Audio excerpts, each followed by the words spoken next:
back into session at 6:33. And Madam Clerk, can we do a roll call, please? Director Burnworth.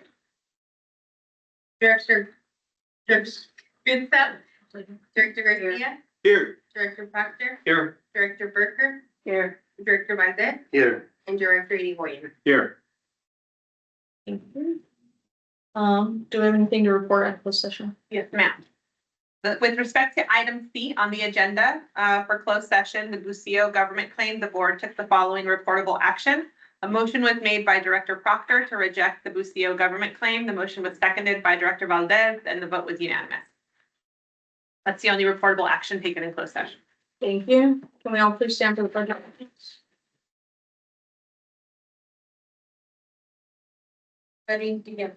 I pledge allegiance to the flag of the United States of America and to the republic for which it stands, one nation, under God, indivisible, with liberty and justice for all.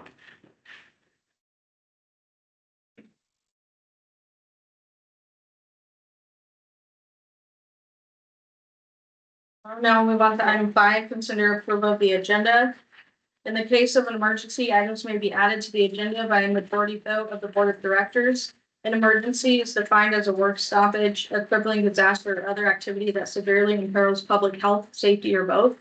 Items on the agenda may be taken out of sequential order as their priority is determined by the board of directors. The board may take action on any item appearing on the agenda. I have a motion to approve the agenda. Second. I have a motion by Goodsell and a second by Proctor. All in favor, say aye. Now move on to public comments. After this time, the board will hear comments on any agenda item. If any person wishes to be heard, they shall stand, address the president, identify themselves, and state the subject for comment. Time limit for each speaker is 3 minutes individually per item to address the board. Do we have anybody here for public? And move on to item 7, board comments, reports on meetings and attendance attended by directors. Go to item A, brief reports by directors on meetings and events attended. Did anybody attend any events? I attended the annual NEC meeting. That was medical executive. They had an annual dinner. I attended that. Very nice, very well attended.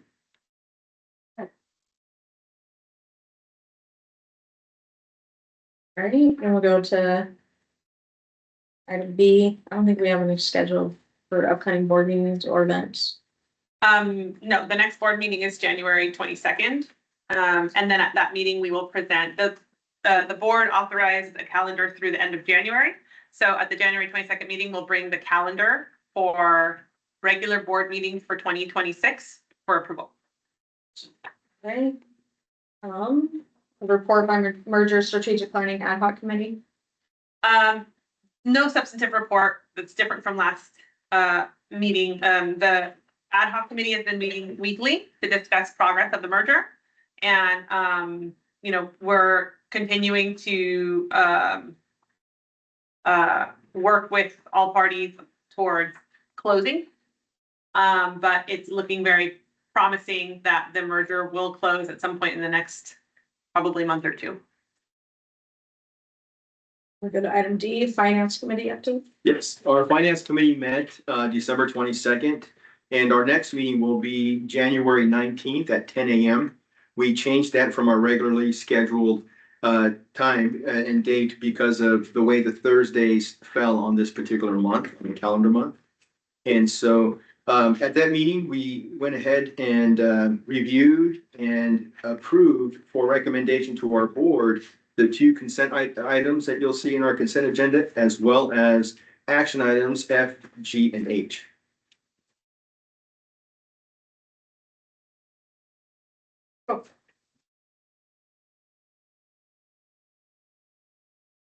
I will move on to the consent calendar. Any member of the board may request that items from the consent calendar be removed for discussions.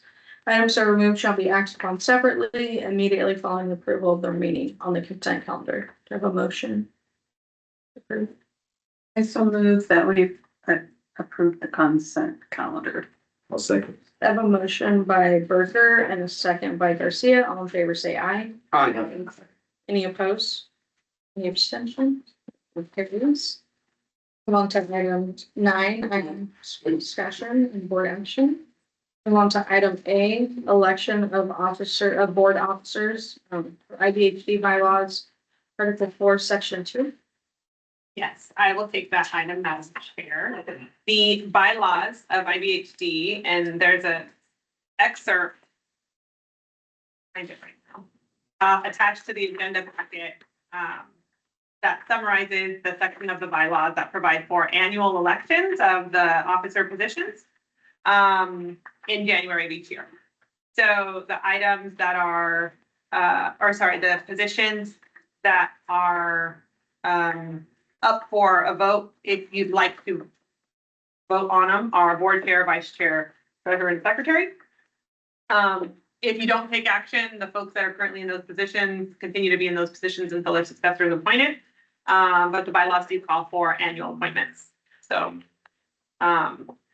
it's this board discussion and action. We can just like redo what we have already. Correct, 100%. We do need the. And you can, Secretary. yes, so you can elect as a slate. For example, if someone wanted to make a motion for a slate of chair, vice chair, secretary, and treasurer and propose 4 names, you can take action in one fell swoop to approve the slate. You can have discussion, you can do one at a time. Whatever you'd like. I think it's important to maintain what we have now, and because of the merger and the ad hoc committee and, you know, the whole thing.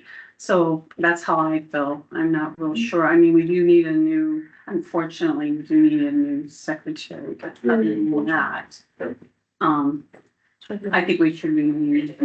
How do you feel about that? Well, I don't know what the rest of the board feels, but, yeah, I think I'm good with that. So the first and the second? So do we want to do you want to do a motion for chair, vice chair, and treasurer? And then we can have, Yeah, Second more I move that we, chairperson, vice chairperson, and treasurer stay the same for the upcoming year. I second all in favor, say aye. Aye. Any opposed? Abstentions? Motion carries. And then for secretary, looking at my other 3 board members, sorry, Felipe, you're not getting part. That's okay. Would either of you like to be secretary? I'll make a motion for,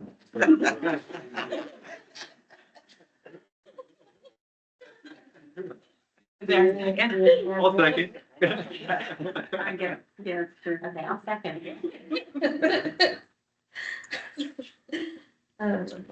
I have a motion by Valdez, and I think I had a second by Garcia.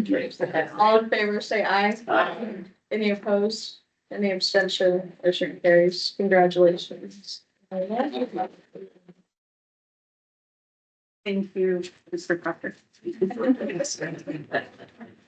So now move on to item B, which makes me very sad. Very excited for you. Selfishly, I'm very sad. Yes. The approval of resolution number 2026-0108, resolution of Carroll Valley Healthcare District Board of Directors declaring vacancy on the Board of Directors, and I will sit to Secretary. Thank you. So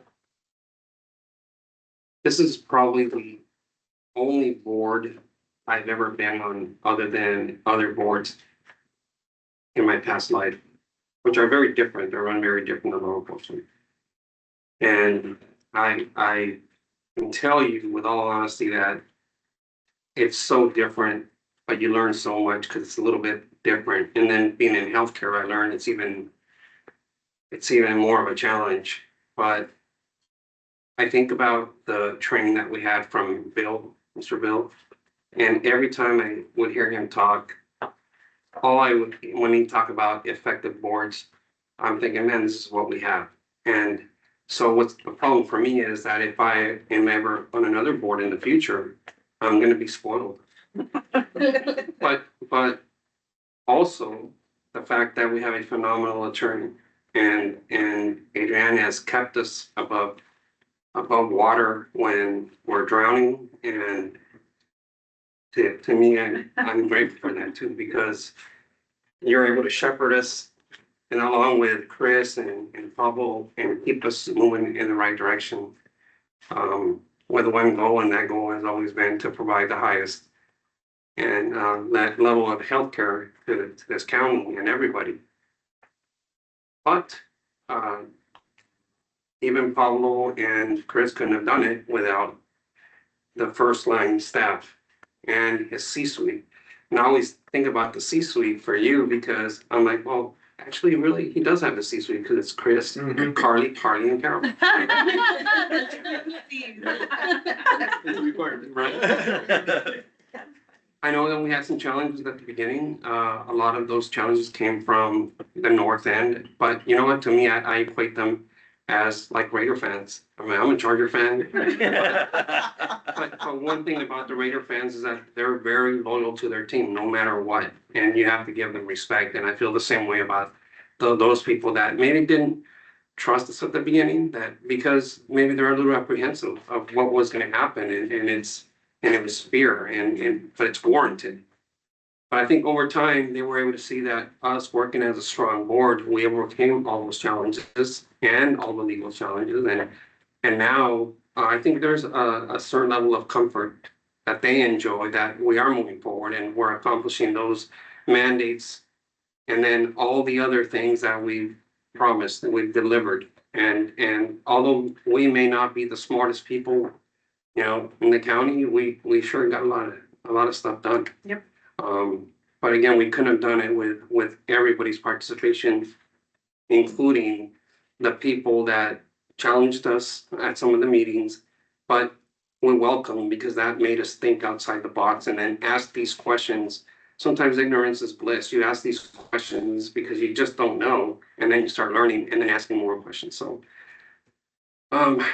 it's going to be hard leaving. I think I was thinking about it all day when I got out of the Marine Corps. I think my drive from Camp Pendleton back to Imperial County was like the longest drive, and I kept looking at Camp Pendleton in the back in the rearview mirror, and I think it's going to be the same way with you guys, because I consider all of you guys family. I love you, and just keep moving forward. I will be watching everything that's going on. Love you all. You love that. Congratulations on your. Yeah, congratulations. I'd like to have you. Thank you. I was gonna just say real quick too, it's been an absolute pleasure to serve alongside you through this process as well. And everybody else also, because of all the stuff that we've had to deal with. And one of the things that I can say that I've really appreciated, and I know some of my staff have talked about it as well, my team, is the questions that you ask. Like, you were always looking for the answers and you were always trying to figure this stuff out. You didn't just take it at face value, which is huge. I think that just really showed the type of person that you are and your character, and that you wanted to do the right thing. And that's the type of person that we want in that position. So it's going to be a huge loss for us. I want to say thank you from me publicly, because you've done a phenomenal job, and you will be missed.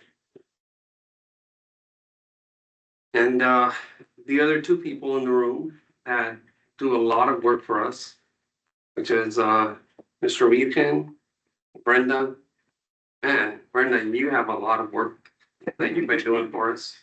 And I really appreciate that. And then Mr. Weepkin, it's like anytime I had a phone call, you're always there for me. You always gave me guidance. You always gave me guidance on both sides, different ways of looking at things, and that helped me a lot in making a lot of the decisions, contribute to making a lot of the decisions that I made. So I appreciate you guys.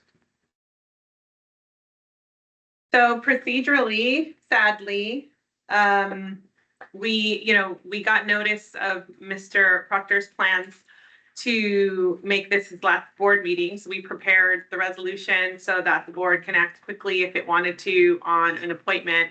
The resolution, which is before the board, 2026-0108, provides that the seat would be declared vacant as of tomorrow. Oh, so he can stay? All the actions he takes today are legitimate. And you gotta sign your resolution, Proctor. Next meeting, buddy. And, so according to the government code provisions on vacancies require notice to be provided to the county elections official within 15 days of the vacancy. So the resolution directs me to give that notice. It's already prepared. I can send it off tomorrow.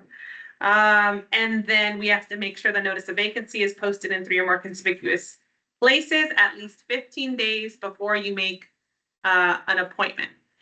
There's 14 days between now and our next board meeting, so you can't make the appointment at the next board meeting anyway. But you have 60 days to make an appointment. And if you don't make an appointment within the 60 days, it gets kicked to the Board of Supervisors for them to make an appointment. So at this point, the recommendation would be to approve resolution 2026-10108 and to have it on next steps. Because recall with Director Medart's, former Director Medart's vacancy, the board did solicit applications and conduct interviews, and we had a number of pretty wonderful candidates that showed up. But that was very recent. So as I see it, there's 2 sort of options here or paths that you may want to consider. Totally up to you.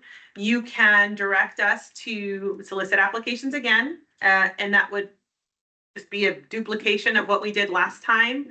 Send it out to the community when we send it out to the county elections official, put something in the paper, collect resumes, conduct interviews at the 122 board meeting if you'd like.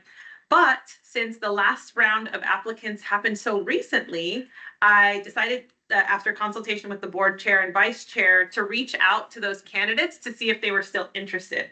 So I sent an email out asking whether they were still interested in being considered for the position, and I got a few responses from folks. One, Mr. Cowie responded that he was not interested. Mr. Ramon Castro responded that he was still interested. And then I got a response from Mr. Carlos Ramirez with a question.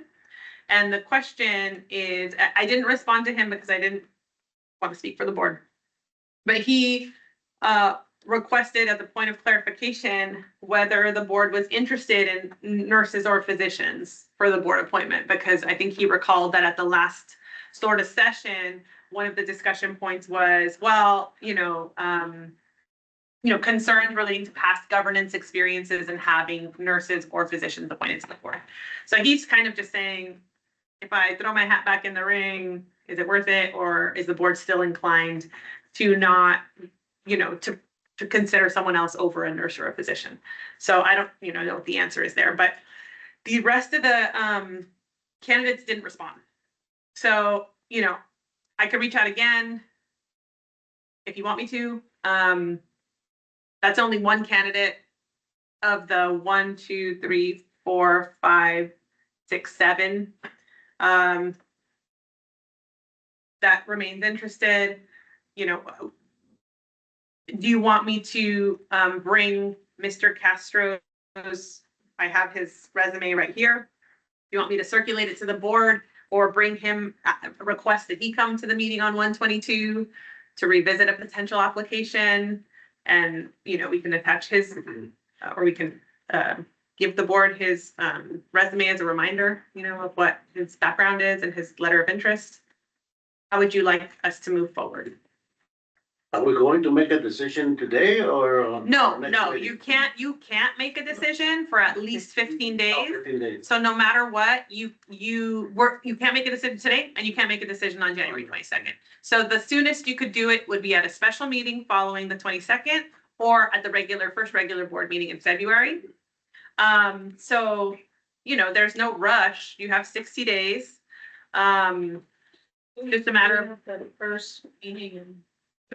yeah, if you have someone in mind for the appointment, I whatever. Post it, and if people are interested, they can throw their name in the hat, yeah. Yeah, I can, work with, Chris and Frank to put it on the website, the same solicitation as last time, except the date updated, saying that the board's looking for interested candidates.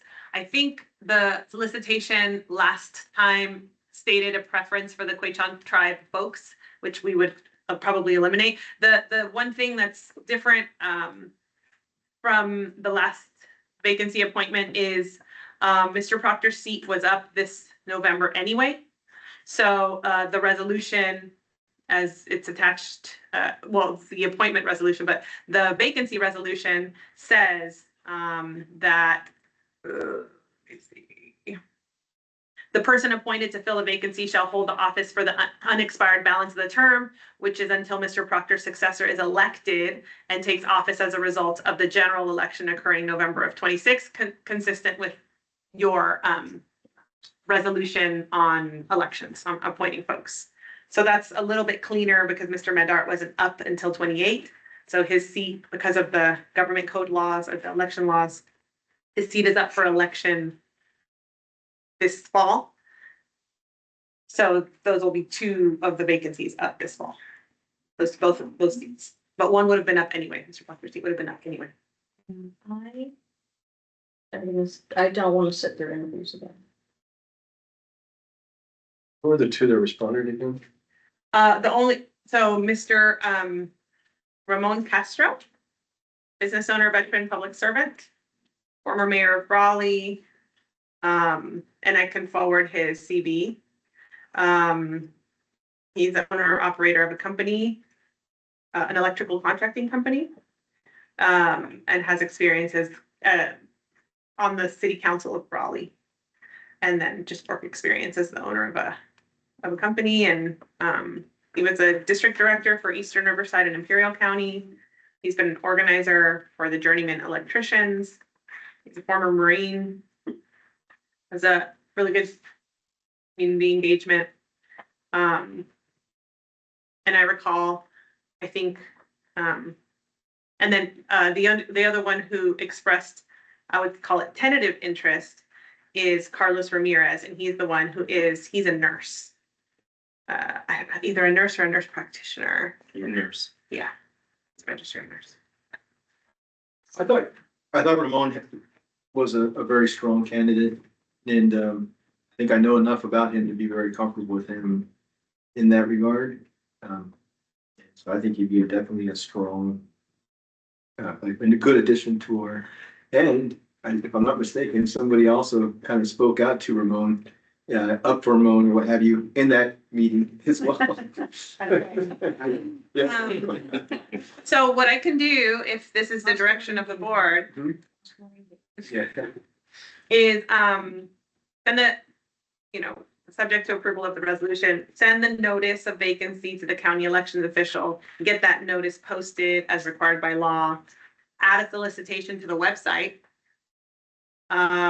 We could put one in the paper if you want, or just keep it on the website. And I'll say one more thing, I'm sorry. Yeah. While we were up in Sacramento lobbying, Ramon happened to be there. And he jumped in with us as we knocked on doors and as we sat with individuals stating our case. And so he was willing to just jump in and be part of it. So, yeah. So we can, and if you want, I can come back to the meeting on the 22nd. I can ask Mr. Castro to come to that meeting. If you want to, not interview, but just to listen and express his interest. And then I can let you know at that meeting. We could also not ask Mr. Castro to come unless he wants to. It's a public meeting, he can come, but I can let you know at the meeting on the 22nd whether or not we've gotten any submissions between tomorrow and the 22nd. And then you can just give us direction on the 22nd and we'll place an item if you want on the agenda for the February meeting for appointment. Because it has to happen after 15 days anyway. I mean, I don't wanna make somebody come to a meeting if they don't have to. I mean, but also like, we have his contact info if anybody wants to reach out. Right, and I can circulate after this board meeting his CV, so that you have it top of mind. If you wanna reach out or consider him, or having a chat with him. I can agree with, Mr. Garcia and Mr. Castro, and I will second your motion when you make that motion for one. Telegraphing the February meeting. Okay, so So I'll bring back an update at the 22nd. I won't ask Mr. Castro to attend, but I'll let him know that the board plans on making an appointment in February. Yeah, he might, Since he's gonna need to know. yeah, he might want to come anyway. So I'll give you another update at that point. And then I assume you'll take action on the resolution. I would make a motion to accept or pass the resolution number 2026-0108 with a very heavy heart. Second. All in favor, say aye. Any opposed? Yes. Thanks. Any abstentions? Yeah, let's say it doesn't. Motion carries unanimously. I have another pen. Yeah. We'll go to item C, discussion and possible action to approve professional service agreement with Whitley. Who's that one? I'll take that item and then they can chime in. There's a draft PSA that's still in draft form, which is our template professional services agreement attached to the agenda packet. Subject to the board's decision today, we'll finalize it and execute it with Whitley if the board is so inclined. The proposal, which apologies for getting that a little bit late, but it is attached to the agenda packet online and the board did get it circulated, is behind it. And there's 2 phases articulated in the proposal. Phase 1 is a debt capacity analysis, which will inform IVHD in the tax levy process, which is anticipated to be around $25,000. And then there's a phase 2, which is the compilation of a feasibility study, which is a larger range of 135 to 225. I believe the recommendation from our chief executives is to move on phase 1 at this point, and then we can bring back phase 2. But you know, and if so, then we would move forward like that and phase out the contract and have it contemplated as 2 phases, with the second phase to come back to the board for approval. I make a motion to approve phase 1 and come back to the board at a future time for phase 2. I second that. Have a motion by Garcia and second by Irigoyen. All in favor, say aye. Any opposed? Motion carries. Now we move on to item D, medical staff report with Dr.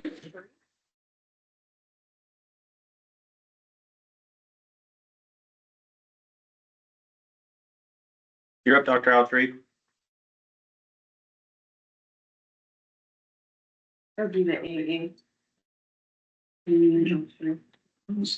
D. Yeah, Well, there. and there he is. He's not meeting.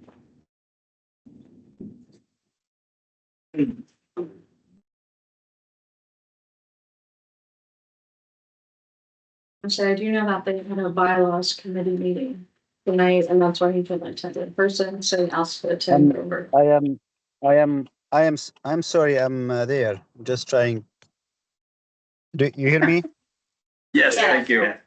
Yeah, I'm so sorry for that. Yeah, we have the bylaw committee and it's the important one. So I wanted to make sure I don't miss it. And so I apologize for that. Okay, so the medical executive committee at Pioneers has met on December 17, 2025. And there was a recommendation for initial appointments for a few staff members starting effective February 1st, 2026. And there was also a recommendation for reappointment for some staff effective same on February 1st, 2026. There was also a recommendation for the accepting the resignation of some staff starting on on December 30th, 2025. Financial reports were presented for October, and the transfer report was also discussed during the committee meeting. The clinical services and committee reports were also presented and discussed during the meeting on the 17th. And the recommendation that the Imperial Valley Healthcare District Board of Directors approves each of the recommendation of the MEC for the medical staff membership and the clinical privileges as outlined policies and procedure as noted, and authorize the chief executive officer to sign any document to implement the same. Thank you. Thank you. Does anybody have any questions? Have a motion? I move to accept his report and recommendation. I'll second. I have a motion by Goodsell and a second by Irigoyen. All in favor, say aye. Any opposed? Abstentions? Motion carries. Thank you, Dr. Ashari. Thank you, Doctor. Thank you so much. Thank you. I'll move on to item E, InterSystems Health Connect Interface Engine with Chris Bromberg. Yeah, so this is for our HL7 and system interoperability that's associated with our Cerner implementation and so forth. And we are asking the board to approve one more year on this one as we look at how we're going to integrate that further between the two. So let's get a 1 year license, which is $55,335. Any questions? Motion? Make motion to approve it. I'll second. I have a motion by Proctor and a second by Garcia. All in favor, say aye. Any opposed? Abstentions? Motion carries. And I just have a quick question to the board. Since the finance committee reviewed items F, G, and H, do we want them presented or do we want to do them all once today or how? Gonna do on the slide. Okay. So we'll do, authorize to approve professional service agreement with Maheen Indahana, Christopher Lai, and George Fareed. I make a motion to approve. I'll second. Motion by Garcia and a second by Irigoyen. All in favor, say aye. Aye. Opposed? Motion carries. We'll go on to the hospital operations report. Or is that finished? It's at the 22nd. For both of you, right? Yeah. I'll just give you a quick on the, just to let you guys know. We did put 2 job offers to 2 full-time MRI techs, and so they're scheduled to start on the 20th of January. So that's a positive thing for both facilities. One will be in Pioneers, one will be at the ECRC location, and this is to expand our weekday hours and our weekend hours. We look forward to it. Good job. Is there any chance, I'm sorry, is there any chance to stretch our MRI hours, maybe even turn into a 24-hour potential, or will extend it to where maybe people from San Diego even come to get quicker imaging if they can't get into UCSD in San Diego? Oh, I know we're gonna try to extend it at least until 10 p.m. And so that's currently right now 6-7 p.m. So we're gonna extend it till 10, and then if we can get more staff, we'd be able to. Yeah, I went up at 3:30 in the morning once because that was the opening. Headed in the right direction. Yeah. All right. Do we have an urgent care? Do we have any CEO report? Just to make you guys aware, we've got, we talked about it last time about some of the stuff with the LAFCO and trying to put 2 seats from special districts on there. There's some more information that came out this week that Pablo and Katie both have as well. That did the breakdown of how much it would cost each group based on if they were to do it individually instead of having IID pay for everybody. Just as we talked about before, our portion is 0 because of where our finances were previously. But if there was interest in that and we did move forward and we didn't do something where IID paid for everything, even though ours is 0 now, as we move into the future and as we do better from a financial perspective, ours is based on our revenue and where we're at on our financials. So if we're doing really well, we can pay quite a bit of money to be a part of that, and we may not even have a seat on there at that point in time, and we'll be paying that money. So I know Katie had mentioned last time that it's not something that we're necessarily interested in at this point in time. And so when it does come down to it, we'll have to make that formal declaration to them that we don't want to, we're good. But just kind of keeping you guys updated as this process goes along, so you know what's going on at that point, at this point. So the other thing I just wanted to give you guys an update on is with all of the components of the strategic, or excuse me, not the strategic, but the seismic planning piece and all of the different things that have to happen. Some of the stuff that had to happen by January 1st, some of the stuff that's coming up in March, and all the different dates that we had on there. We're right on track on both locations. I want to shout out to Joseph Knoll, who did a phenomenal job helping out. He does this already over at ECRMC. If you guys remember, we brought Sean in to be our facilities director. Wealth of information, but not much of it is for California. So we had a bit of a learning curve on that, and Joseph really stepped in and helped out and made that process go much smoother for some of those reports and things like that that had to be done. So he did a phenomenal job stepping in and doing that. So just another example of the great team that we have at both locations and the work that they're doing. It's a lot at this point in time, and they're doing a great job with everything as we continue to, changes happen and everybody jumps in and makes the changes that they need to. So I just wanted to make sure that, again, that the board is aware of all that work that everybody is doing and that they're doing a phenomenal job with that. So. So I think Joseph has trained with the seismic work that we did, and he stepped up to the plate and helped out. Because there were a lot of timelines that were questionable, and so he did a phenomenal job. It's like I gotta do this all over. He's a pro now, so yeah. He probably doesn't want to. He probably has nightmares. That was a nightmare. Talk Yeah. about seismic or center implementation, it's just that. Twitched a little See bit. all of this gray hair and David's lack of hair? That's seismic work. Answer. Oh, and sorry, I do want to update you guys on that. I do apologize. One more thing on the Cerner piece, just so you guys are aware, because we did talk about that last time. So we did have a meeting with them just before the first of the year.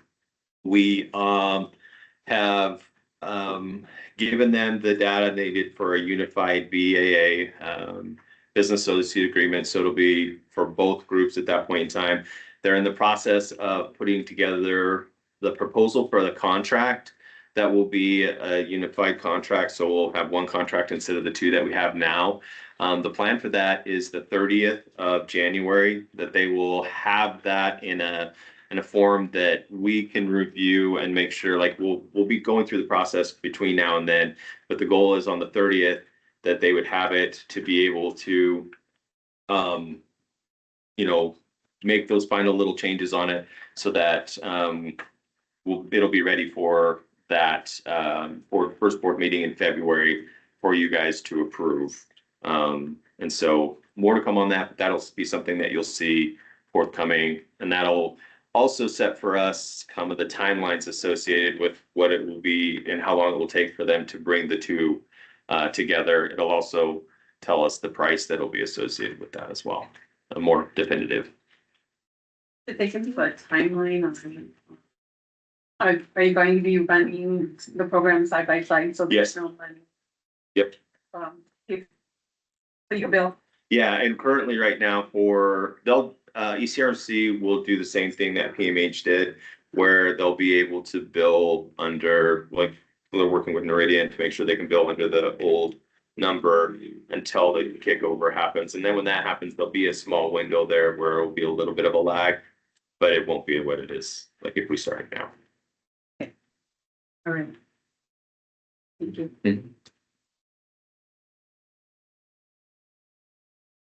We already discussed or do a legal update. My only legal update is that, we're gonna have a resolution coming to the board next meeting, to approve SB 707 virtual meetings and the other requirements of SB 707, and you'll see starting next agenda that we're going to endeavor to meet the requirements of SB 707, which just kicked in, which are, among other things, most notably Spanish translation of the agenda. So I'm gonna work with Brenda on that, and, we hope to have that up and going by the 22nd meeting. All right. Any items for future agenda? I don't really have a future agenda item, but I just have a favor to ask. Since we are rotating, when we say down here, the next regular meeting of the board will be January 22nd, can we just add the location? So that, we have a heads up, because I'm pretty sure we're in Brawley. Yes. Because we have a set rotation, but just, I don't think it'd be too hard since we have them set to just add that in there. And do you want to give us direction on when we bring the calendar of regular board meeting dates for 2026 to the next board meeting? Do you want to continue doing every 2 weeks and rotating through the 3 sites? Or does someone want to do something different? You can pick different days. Thursdays work, but you could pick different days, different times. You can, or otherwise I was just planning on bringing it back with the same sort of pattern. I know for finance, it's always at PMH. Where do we usually get more public to attend the meetings? PMH. So I would say that because we've always endeavored in taking care of the entire county and the fact that the city of Calexico has always been like the stepchild, I think we should keep it the same because they need, if they ever show up, whomever wants to show up, they can conveniently do it. They have the access. At least until this next go around of elections. And I would throw out a recommendation to the board too, as where we're at right now with the merger, that you would continue the 2 meetings and maybe put like a time frame on there when that will, try that over the next 3 months. And then at that point in time, I would, when we get to the end of that, where we're feeling like we're in a good spot to move to the 1 meeting and we have the other committees that are operating the way they're supposed to as well. I think that we really need to look at the timing of the board meeting and when that is, to be able to coincide with like our financials a little bit better so that we can truly have 1 meeting and that the other committees operate the way they're supposed to throughout the month. And then we have the 1 board meeting that we can hit that through, roll in, which would be towards the end of the month. But that would be a recommendation I'd put out to the board at this time to just have in mind as we get to that point. That would be like end goal. That makes sense too, because the committees, I'm sorry. I'm saying Yeah, because they'll be doing a lot of the heavy lifting anyway, just like what we did today. We approved those 3 items together since the finance committee had already reviewed them. So. The next, I already started working on the calendar that we'll bring back. So it'll have the dates listed, but then I wanted to do like an actual, it looks like a calendar. And then the dates are in yellow, regular board meetings. And then I put like in pink, finance committee. So that, and then I also am looking up the dates for like the IVHD annual conference. So I can put that on there. So you see ahead of time, like, oh, okay, that's because if it overlaps with the board meeting date, then in advance, you could say like, let's push that regular meeting out to the following week, or, so it'll look pretty and easy to absorb. But we'll Get AI to do that. See how intelligent it is. legal clerks. Students. Make it look pretty. You want to be a lawyer? Do that. Yeah. different color for different. Yeah. It's like ChatGPT with the face. Free work. Just leave it how it is. If we need to adjust, we can come back and Yeah. adjust it to the 1. But yeah. Okay. All right. Anything else? All right. With that, I'll adjourn this meeting at 7:18.